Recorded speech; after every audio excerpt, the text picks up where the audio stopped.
Hey, what's up, everybody? Hammerheart Metal Reviews here once again, and today we're doing a brand new album review for you. I wasn't really planning on doing an album review this weekend. I was gonna just do another edition in my series of 5 random CDs from my collection, but I'll do that next week. You'll get that next Monday. But sometimes an album just comes along that kind of sweeps you right off your feet, and that's what's happened to me this weekend. And so I just want to talk about this album because it just blew me away, and I absolutely love it. And that is a debut full-length by Bloody Valkyria, Kingdom in Fire.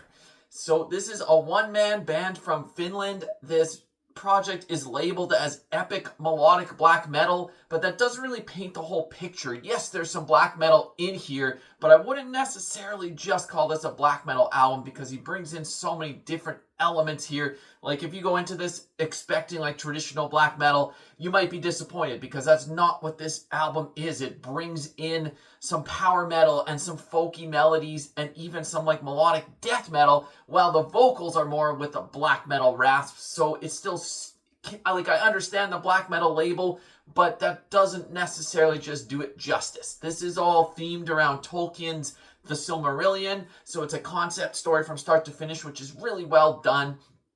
I will say this would be for fans of bands like Can Bard. Summoning, of course, is going to be a major influence here. Balor, Dwaro Delph, anything like that, but then kind of even adding some other elements like an Ancient Mastery or a Moonlight Sorcery. Kind of all these bands, if you take little bits of them, you might like hear some things that sound similar here. This album is 6 tracks and it's 48 minutes long. But when I say 6 tracks, really it's like 3 main songs and then 3 like dungeon synth interludes. But the 3 main songs are what this album's all about. They're all over 10 minutes, very long epics, and it is just majestic. So like I said, this is a one-man band. It's got that typical Finnish flavor to it with some of the melodies and just the overall sound. Brings in some keyboards to add this extra layer of atmosphere. But really the focus on this album, at least to my ears, is all about the epic melodies and riffs. This guy can really play the guitar. I love the mashup of styles here. Not afraid to like go in some different directions, bringing in some different influences. There's melancholic guitar moments, but then it's overall got this triumphant way of like the way the compositions are put together. It just has this triumphant feeling to it as well. It's almost got like a cinematic vibe or feeling throughout the whole album. It just really captures the story and the Lord of the Rings lore within the music, and it is just so epic. That is the key word here, is epic. If you like your music epic, look no further. I absolutely love this style of like atmospheric black metal with some different like folky flourishes and some epic stuff. So, I mean, if you've been watching my channel a while, you know I tend to talk about these types of bands a lot.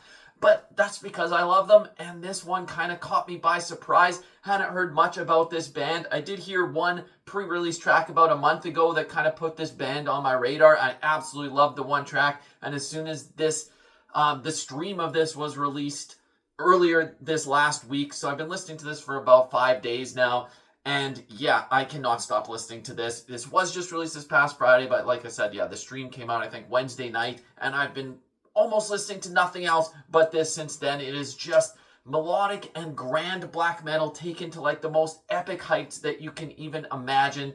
It tells the story of Middle Earth in all of its epic splendor. And yeah, it's been a while since an album has captivated me this much, at least on a first few initial listens. But let's dive into the tracks now. So the album kicks off with the first song, Flames Upon a Bridge, Kingdom in Fire Part 1. A 12-minute epic to open the album. Really sets the stage for what you're in store for. Great way to give you a taste of whether you're going to like this or not. It opens up beautifully with like this little somber melody, but then all of a sudden it goes into this epic riffing. And like I said, it just showcases you the exact style that you're in store for, whether you're going to enjoy it or not. So go listen to this first track to give you a taste of whether it's going to be something that's up your alley or not. It's just really catchy and headbangable, some of these riffs. It's glorious and just melodic as hell. The guitar work just really shines throughout this song, really throughout the whole album. But when I say that, it still retains like the Lord of the Rings type atmosphere with the keyboards and the storytelling with the lyrics. and it just really, the whole package just comes along together so well. There's a sing-alongable chorus that adds memorability to it as well. Sometimes with a 12-minute song, you don't necessarily get all those memorable parts, but he only goes back to it a couple times, but it still just really shines and stands out. There's some great lead work on display as well. Like, this guy really can play guitar and really knows how to put his signature touches on this. Like, some of this lead work wouldn't sound out of place on a power metal album, yet here it is on an album that's labeled as black metal. It just makes sense. Throw all the genre conventions and what you might define as a certain style out the window. Just take it for what it is, and it's just good music. And yeah, after that first epic track, it goes right into the second song, Tears of Niniel, which is an instrumental interlude. I really like the flow, the way that he set up this album, which is like epic song, then dungeon synth interlude, epic song, another interlude, and then another epic song, and then an outro. It just adds to the whole cinematic feel of this, that it kind of gives you a breather in between these long, epic, drawn-out songs. But yeah, after that interlude, the third song, Thousand Caves in Blood, Kingdom in Fire Part 2. This one is 13 minutes long. Opens up with a really great folky melody, and then all of a sudden it just like this melody just pumps me right up, and it sets the tone for the song perfectly. It's mournful yet beautiful, and then still wants you to, like, makes you want to raise your fist in the air. It's like, yes, it's a slower tempo at first, but then it eventually gets into this tremolo riffing and blasting drums, and it just takes it to another place completely. Like, it just shifts on a dime, but the transitions are smooth, and it's just really well put together. Folky, epic, and melodic. Like, I just absolutely love this song. I love everything about it. This guy, once again, just really knows how to construct an epic song. After that, the fourth song, another instrumental, is Million's Lament. And I won't talk too much about that, because the highlights of this are the longer tracks. So then the fifth song, Burning Citadel, Kingdom and Fire Part 3, the longest track on the album at 14 minutes.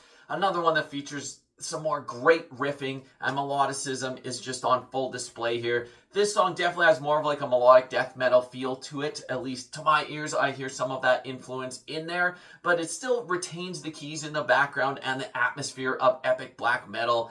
Like I said before, like, just forget about genre descriptions or genre definitions. Just go listen to it and make your own judgments of whether you're going to like it or not. There's more sing-alongable parts. At one part in this song is just like, Eldar! And it's just, fuck, it's glorious. It's just goddamn amazing. I love this album. To close it off, Timeless Echo, the closing song, another, like, instrumental, but this one is just a beautiful way to wrap up the story and just to tie a ribbon on the end of this. Yeah, so my thoughts on this as a whole. Yes, the Lord of the Rings concept is not anything new or innovative, so maybe that's like not anything new that he's bringing to the table, but he does it in a fresh sounding way, because it's not just repeating what other bands have done. He's incorporating in some different influences that really make his songwriting shine. I dig this style a lot, and it's just a really well done album, especially for a debut. If I had some nitpicks about this, I will say the programmed drumming could definitely be better. Sometimes the cymbal hits, they sound a little off. They're almost like too loud compared to the snare. These are minor detractors that don't let it stop you from listening to the album, but you can definitely tell it's programmed drums. I think a real drummer here would elevate the music even more, but nonetheless, this is the style of epic atmospheric black metal that it is, and a lot of these kind of albums have programmed drums. They could be done a little bit better, but that is like my one nitpick on this. I love the overall sound. The production isn't too crisp and clean. It still has a bit of rawness that helps add to the overall flavor of this album. And just all in all, really well done. Can't recommend this one enough. I know this is a September album. I just did my albums of the month for August. I honestly think this album is better than anything that I listened to in August. This one is just kicking my ass with how good it is and how much I'm enjoying it. So hopefully you like it too. Go give it a listen. If I'm going to score it out of 10, I'm going to comfortably give this 9 out of 10. I know this is only after like 5 days of listening to it. Opinions may change over time, but I just felt like I wanted to talk about this one today because it's not a big name band releasing an album. I wanted to maybe get some more ears and eyes on this. Go give this one a listen if you're unfamiliar with it, because it is just an amazing album that I think you should go listen to. That's my recommendation. You can disagree with it. If you hate it, that's cool too. All I'm doing is expressing my opinions, So I want you to do the same. Let me know what you think about this one down below. And until next time, I'm Heart Metal Reviews. Out.